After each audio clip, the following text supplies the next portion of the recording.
বিসমিল্লাহির রহমানির রহিম। আসসালামু আলাইকুম। কেমন আছেন আপনারা? নিশ্চয়ই ভালো। দোয়া করি সবসময় সবারই জন্য, সবাই যেন ভালো থাকেন, সুস্থ থাকেন। আলহামদুলিল্লাহ আলহামদুলিল্লাহ আলহামদুলিল্লাহ। আজকের তরকারিগুলি আল্লাহর কাছে লাখ লাখ শুক্রিয়া যে আজকে আমাকে এরকম। তা আজকে তরকারি হচ্ছে আল্লাহর কাছে লাখ লাখ শুক্রিয়া। পাঙ্গাস মাছ দিয়ে হচ্ছে বড়ি রান্না করেছি, তারপরে হচ্ছে সজনা শাক, লেবু, আর হচ্ছে এখানে হচ্ছে চিংড়ি ভর্তা। তো শুরু করা যাক তাহলে। বিসমিল্লাহির রহমানির রহিম।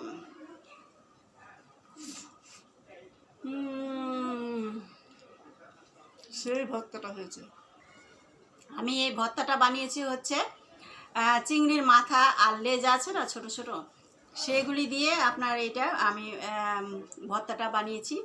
আর সাথে নিয়েছি কাঁচামরিচ আর লেবু, না হলে তো আমার মজাই লাগে না।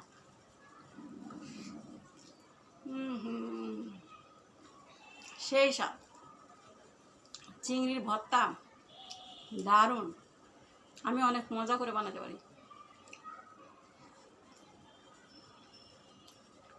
এখন আমি খাবো শাক ভাজি। ভিডিওটা যদি রিল্যাক্সে করতে পারতাম তাহলে কত মজা লাগতো। লেবু একদিকে রস নাই করে অন্যদিকে ছিটড়াই যাচ্ছে, মানে। তো এখন আমি শাক ভাজি।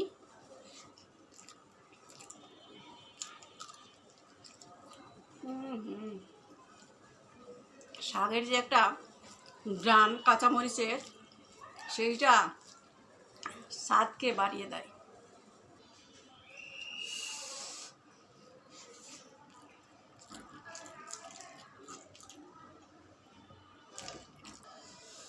পরে আল্লাহ, একে তো ফ্যান বন্ধ, গরম, প্রচণ্ড গরম।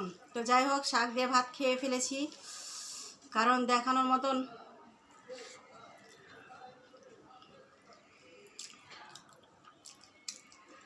এখন খাবো হচ্ছে বড়ি দিয়ে মাথা, কারণ আমি মাথাটাই পছন্দ করি, তার জন্য।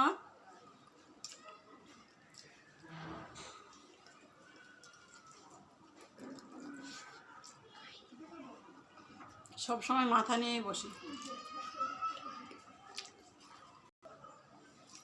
এই মাথা খাওয়ার জন্য ছোটোবেলায় অনেক জিদ করতাম কি, মানে আমার আব্বা যদি বাজার থেকে মাছের মাথা নিয়ে আসতো, তো 4 ভাগ করতেই দিতাম না, যে 4 ভাগ যাতে না হয়, 1 ভাগ হবে, মানে একটাই থাকবে, আসতো।